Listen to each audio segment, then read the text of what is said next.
Today we're taking a look at the new V3 watch from ShotScope. This is a GPS watch and it's also a performance tracking system. Okay, so what is a performance tracking system? Essentially, it's just for tracking statistics from your round. The way that it does this is by tracking where you hit each of your shots from when you're out on the course, and as well as what club you used.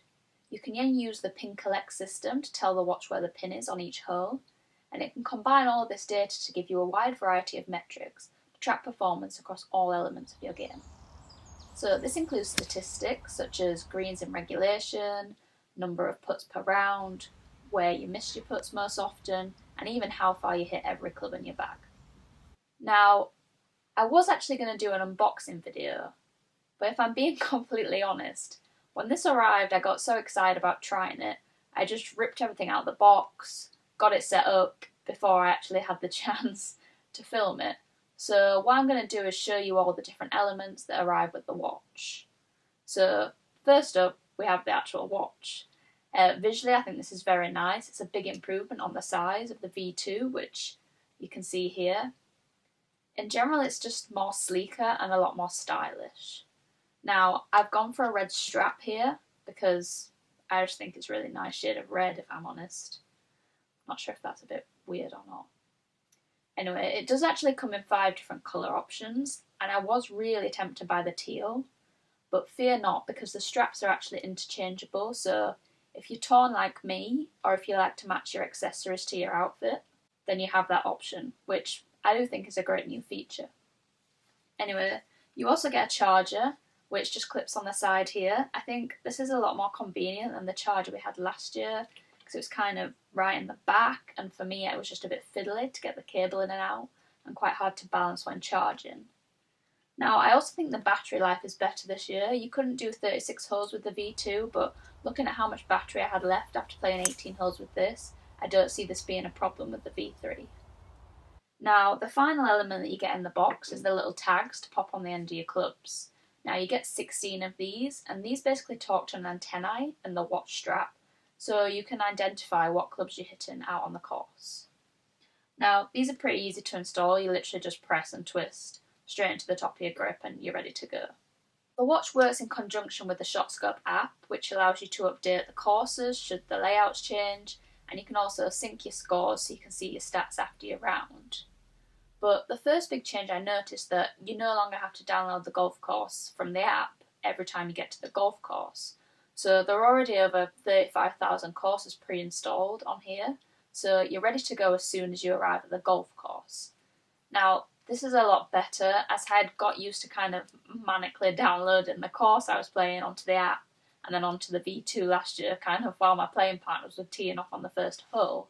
So now you just start up the watch, tell it you're ready to play golf, and it will load the nearby courses.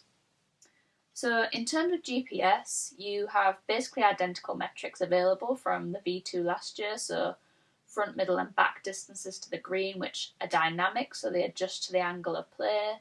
You can also easily see all the hazards, and I think the process for finding this is easier. But I think visually this screen is just much clearer than last year, and we've got the addition of colour now, which really helps, especially when we're looking at the different hazards. Okay, that's enough on the GPS. How do you track your stats? Literally, you just go out and play golf, hit all your usual shots. The only time you need to think about this was when you've actually finished the hole and you go up to pick your ball.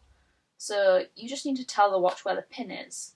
And what you do is you just hold the watch next to the pin and click the button next to the correct number of putts that you had. This is pretty intuitive, to be honest, and after you've done it for a few holes it really does become second nature. But should you forget, you can go back in and manually add it at the end. The only other thing that you might need to do is tell the watch if you've had any penalty strokes. I mean, hopefully not, but if you need to hit a provisional or anything like that, it's pretty simple to tell it. Once you've finished your round, you need to sync the watch with the app, and this will upload all your data, which doesn't really take long at all. And now we need to go in and edit and sign off the round.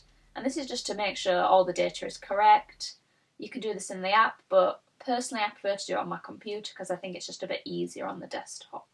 First, select the tees you've played off and check all the pars of the course and the scores are correct, and then we can go in and actually edit the data. So you can see here on the first hole there's kind of an exclamation mark next to my tee shot, and that's basically because it was raining, I was late to the tee, and I didn't turn the watch on in time. So it's just letting me know that I need to check the shot location and the club choice, which is really easy, and all the rest of the hole looks correct, to be honest, so I can just move on to the next few holes. Now, the first thing I picked up here is on the fourth. It's saying I've hit the green. I was just short of the green, so I'm going to pull that back.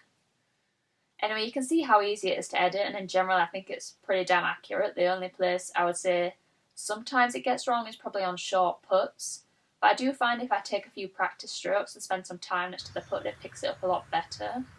You can see here on 6 it kind of started raining, so I just walked up and hit it, which is probably why I 3-putted and also why I had to move the locations around a bit, but the use of the aerial view and the fact that the pin position is fixed makes this really easy.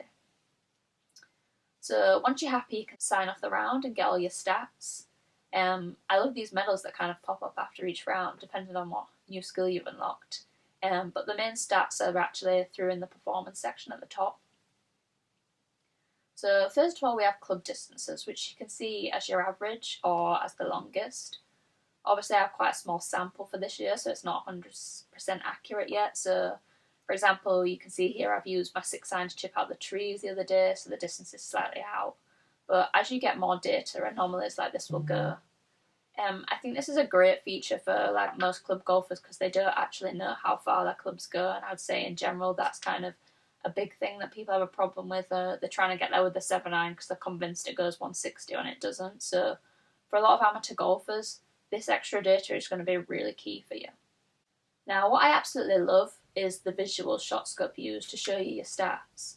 So they just give you a great visual of your kind of shot dispersion, which personally I think really helps you visualise when you go back out on the course. And I also like how a lot of the time the data is colour coded to show you what score you made from each location. I do dislike how many putts it tells me I'm leaving short though. So there is a rundown on how the new ShotScope V3 works. I'm a big fan. Yes, it's not perfect, you do have to do some editing, but it's minimal and definitely worth the time investment. The ShotScope technology has always been great, but I think now with this new smaller package, we're going to see these flying off the shelves. Right, as always, if you have any questions, pop them in the comments below. Click subscribe if you're new to the channel and head over to the National Club Golfer social media channels for more golf content coming soon.